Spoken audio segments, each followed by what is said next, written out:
le Flash Info. Et elle a un gang de voleurs spécialisé dans le vol d'argent, distributeur automatique de billets, a sévi au cours du week-end dernier sur les communes d'Octeville et de Valognes. Les arnaqueurs ont utilisé une méthode proche du tristement célèbre collet marseillais pour piéger leurs victimes. Pour l'une, le préjudice se révélera être de 1 450 €, l'équivalent de 5 débits sur son compte. Une autre cliente de la caisse d'épargne se verra débiter de 680 € en 2 fois. Un fait divers, une grenade de la Seconde Guerre mondiale a été découverte lundi dernier à l'hippodrome de la Glacerie lors de travaux d'ensemencement d'herbe. Les quelques mètres carrés de terre avaient été amenés en provenance vraisemblablement du terrassement de la nouvelle gendarmerie où un camp militaire se trouvait jadis.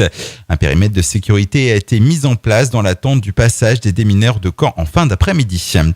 Éducation nationale, la mobilisation collective des parents, enseignants et élus du jeudi 19 juin a porté ses fruits, annoncent les enseignants du collège Ferronnet d'Octeville. L'inspection académique a accepté de tenir compte dans les effectifs prévus des 19 dérogations présentées, ce qui permet de porter à 130 le nombre d'élèves inscrits en 6e à la rentrée. La 5e classe de 6e peut donc être ouverte par l'inspection d'académie. En foot, le feuilleton de l'intersaison de l'AS Cherbourg n'est pas fini. CFA ou CFA2, c'est désormais dans les bureaux de la fédération que va se jouer le sort du club cotentinois.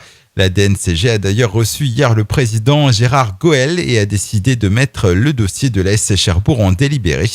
Fin du suspense dans une semaine. Et puis elles sont attendues par certains depuis des semaines. Voilà qu'elles arrivent enfin. Comme dans la grande majorité des autres départements français, les soldes d'été démarrent ce matin. Elles s'achèveront le mardi 29 juillet dans les 5 départements normands.